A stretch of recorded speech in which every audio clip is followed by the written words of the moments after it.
Hello, everyone. Welcome again to Holy Week Journey to the Cross here at Elam Church. My name is Pastor Paul. I'm glad that you've joined us.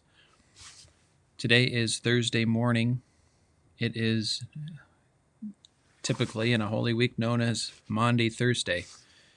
The word Maundy is a Latin word derived from the word command, and it refers to Jesus' command to love one another, as he did in the final Last Supper, as we call it, the Last Supper.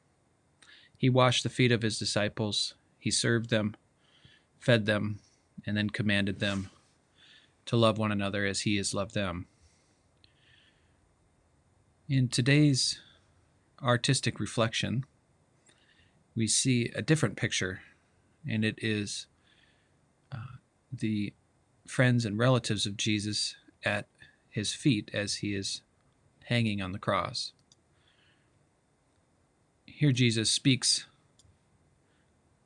from the cross, and here in this seventh reflection, we are reminded of those 7 words in which he spoke when he was at the cross. But the people here are, in this image, sitting, or standing rather, at Jesus' feet in hopes of loving him in the same way that he had loved them just hours prior. The artist's statement and the title of this work is Hope Rises. The artist says this: before he dies, Jesus speaks words of love to his mother and beloved friend, entrusting them to one another. While witnesses gather at the foot of the cross, creation also testifies to the suffering and sacrifice of Jesus as darkness presses in to cover the whole land. But the true light shines in the darkness, and the darkness will not overcome it. And what messengers and evidence of hope do you perceive in the landscape of your life?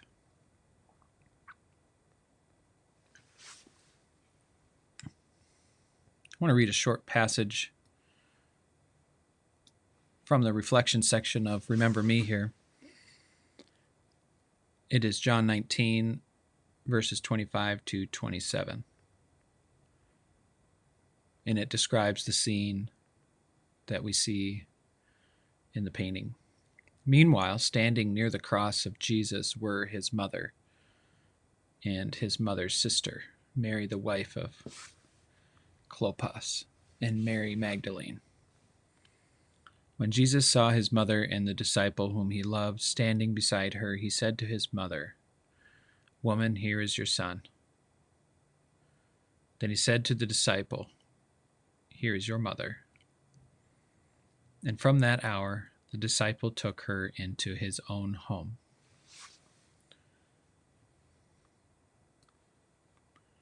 What catches your attention about the words Jesus speaks to his mother and his disciple?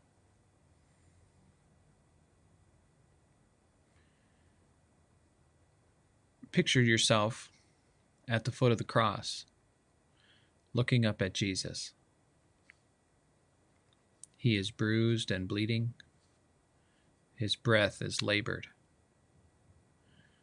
You have no power to intervene, and he is doing nothing to resist evil.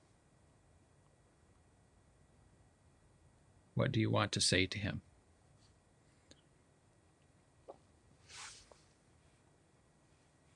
Imagine Jesus looking down and seeing that you are there, standing with him.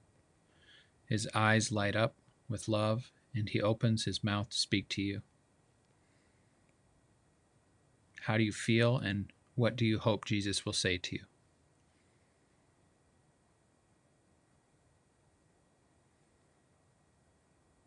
Imagine you are nearing the end of your life. Which people do you hope will surround you? What requests would you make of them? Why would you make those requests?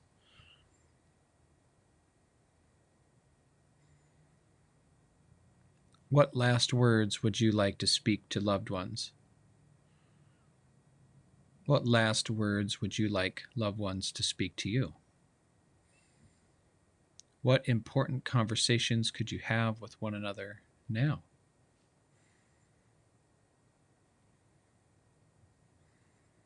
Speak with God about what you have noticed during your time of reflection.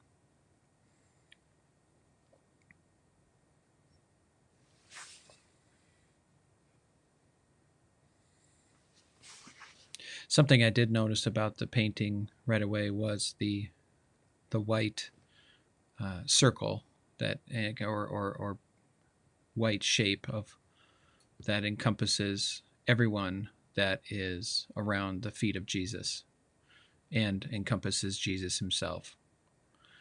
The birds that are flying above don't represent predator birds. They represent more so the idea that nature,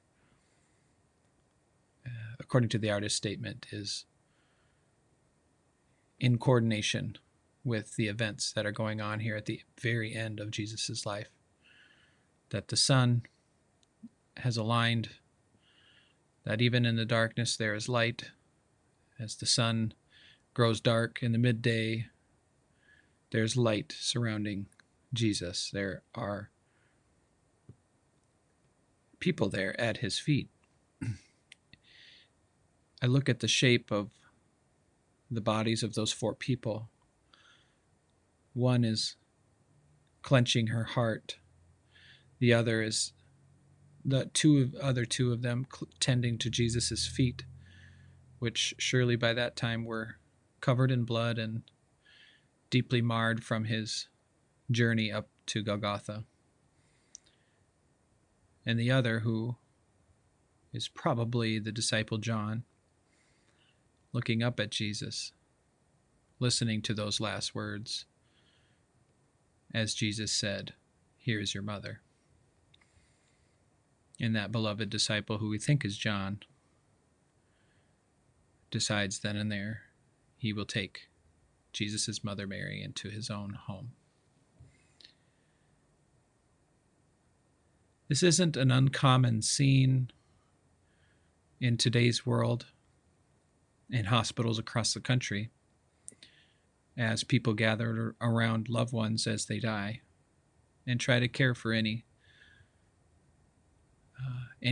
uncomfortable things that the patient might be experiencing, the loved one might be experiencing, and those gathering around hearing the last words and wishes of their loved one will cherish every word and probably write down and remember every single word that was said. So as we sit around today and process all of this, in what ways can we, as the author put earlier, what important conversations can happen now instead of at the end of life? What things can we tell our loved ones, tell our neighbors, tell our friends now instead of waiting until the crisis point? I think that's a great challenge for us in the times in which we live. Telling people how much we love them, telling people how much we care for them, how much we appreciate them, saying sorry, forgiving others while there is still light, while there still is day.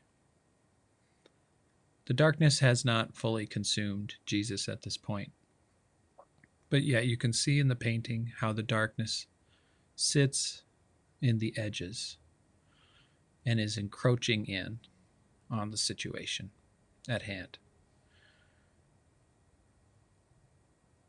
It's Jesus' words that were compared to light in the Gospel of John, that Jesus, in fact, is the light that is coming into the world, that he, in fact, not just his words, but he himself is the Word, the light of all men, all women, all of us, all humanity is seeing in Jesus.